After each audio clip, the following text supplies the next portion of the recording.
So we've talked a little bit about the introduction to database marketing. Now let's talk about the evolution of database marketing. As we discussed earlier, database marketing has been around for a very long time. From the beginnings at places like Sears, Roebuck and Company to the modern Amazon.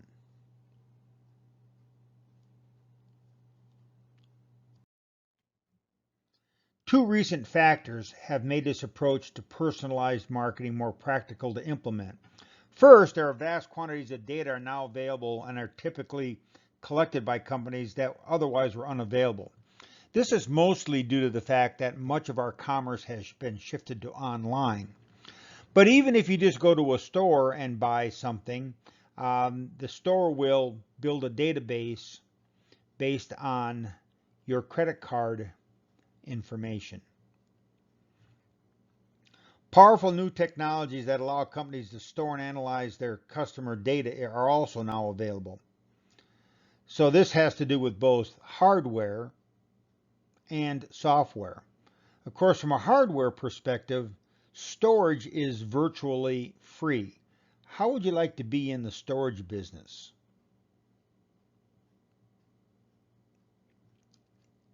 Not me. How would you like to be in the software building business? Well, of course, there are a number of firms who provide customer database software to both build and maintain databases, to analyze information, and to make better marketing decisions. So what kind of customer data is used in database marketing? Well, I have a bunch of it here, and so I just want to go through some of these so that you have an understanding of the kinds of customer data that we now have available at our fingertips and we can use to make better decisions. First is acquisition data. This is how we acquired a particular customer, through what kind of a channel, whether they were referred to us or whether we got them through a social media website, or maybe we got them through some other method. Demographic data, website or app activity history, purchase and spend history, campaign response history, that is, when we make you an offer either online or by phone or in person or by mail, do you respond to it? Loyalty program data, that is, how often do you buy from us, how much do you buy from us, and how profitable are you as a customer? Of course, once again, individual level purchase data. It is the key for database marketing. If you do not have individual level purchase data, you have a list. You do not have a database. This is the linchpin. Customer surveys and questionnaires, correspondence history, location data, that is, where you currently are, where you have ordered from, and where you have things delivered. Social media activity. And of course, we can also track other sites browsed, ads clicked through on, purchase intent data, etc., etc. So then, how's that data used? Well, the data is used to better understand your customers' wants and needs. You can segment them into small homogeneous microsegments based on their purchasing data, their demographic data, their psychographic data, etc., etc. You can predict how individual customers will behave in the near future, sort of based on their behavioral responses to previous offers and communications that you have made with them. You can gain customer insights for strategic database marketing purposes. You can create more targeted communications that are relevant and timed correctly and are of interest to the individual customer. You can provide better customer service, and we'll provide you an example of that a little bit later on. We can improve product selection and development, and we can identify new prospects by determining who our current best customers are, and then trying to find more people who look just like them.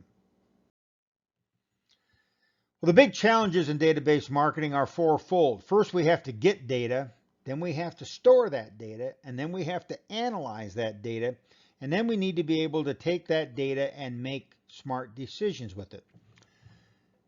Building a database and maintaining a database costs money.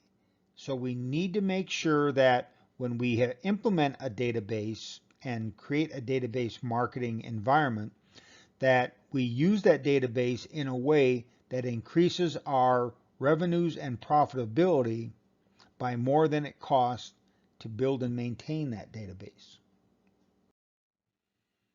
The three main stages of effective database marketing. Well, first, it's getting and collecting data.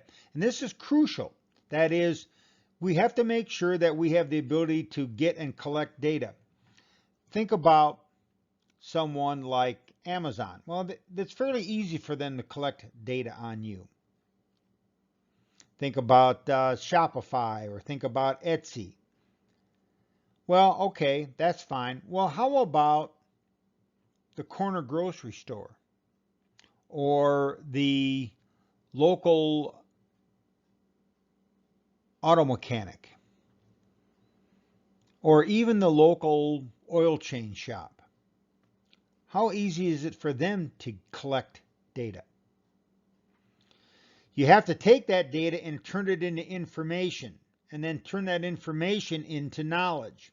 This is the data analysis portion of the database marketing strategies.